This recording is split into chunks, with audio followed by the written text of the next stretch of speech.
মাজুলীৰ জৰাজীৰ্ণ ৰূপ লোৱা অসমৰ প্ৰথমটো হেলিপোৰ্ট পুনৰ নিৰ্মাণ। বিধায়ক ভুৱন কামে পৰিদৰ্শন কৰে হেলিপোৰ্টটোৰ। প্ৰাক্তন মুখ্যমন্ত্ৰী সৰ্বানন্দ সোণোৱালৰ দিনতে 50 লাখ টকাৰে নিৰ্মাণ কৰা হৈছিল এই হেলিপোৰ্টটো। চিচিটিভি সংস্থাপন কৰাৰ লগতে ফেন্সিং বেৰা দিয়াৰো ব্যৱস্থা কৰা হৈছিল। সেই সময়ত প্ৰাক্তন মুখ্যমন্ত্ৰীগৰাকীয়ে পৰ্যটনৰ প্ৰচুৰ সম্ভাৱনা থকা মাজুলীলৈ যাতে পৰ্যটকে কোনো অসুবিধা নাপায় সেইবাবেই এই ব্যৱস্থা গ্ৰহণ কৰিছিল। শেষলৈ নিৰ্বাচনীৰ সময়ত হেলিপোৰ্টটো ব্যৱহাৰ হয় যদিও এলাগী হৈ পৰি ৰৈছিল, যাৰ বাবে হেলিপোৰ্টটোত থকা আচবাব সকলো নষ্ট কৰিছিল কোনো দুষ্কৃতিকাৰীয়ে। বিধায়কগৰাকীৰ আহ্বান মৰ্মে প্ৰাক্তন মুখ্যমন্ত্ৰীগৰাকীৰ সপোনৰ প্ৰকল্পটো যাতে কোনো লোকে ধ্বংস নকৰে তাৰ বাবেই পুনৰ নিৰ্মাণ চলি আছে হেলিপোৰ্টটোৰ।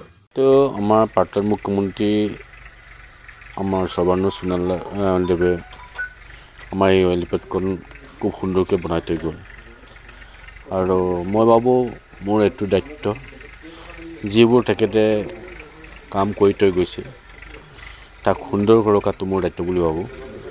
আজি এই ঘৰটো কিছুমান দুষ্ট লোকে ভাঙি চিঙি বৰবাদ কৰিছিল। যোৱাবাৰো ৰিপেয়াৰিং কৰিছিলোঁ, এবাৰ ধুনীয়াকৈ ৰিপেয়াৰিং কৰি অলৰেডি চিচিটিভি আৰু ফেন্সিং এইবোৰ দিয়া হৈছে।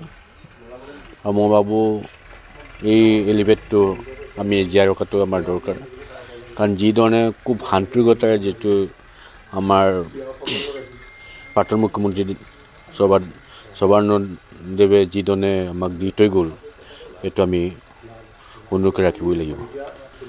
আকৌ এবাৰ আমি ৰিপেয়াৰিঙৰ কামত 15 লাখ টকা খৰচ কৰি ৰিপেয়াৰিং কৰিছোঁ।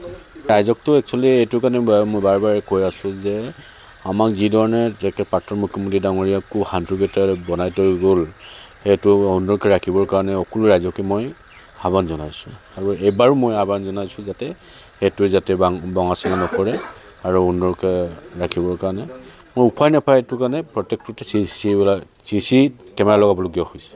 সময়ৰ খবৰ সময়ত পাবলৈ ফ'ল' কৰক টাইম অফ আছাম।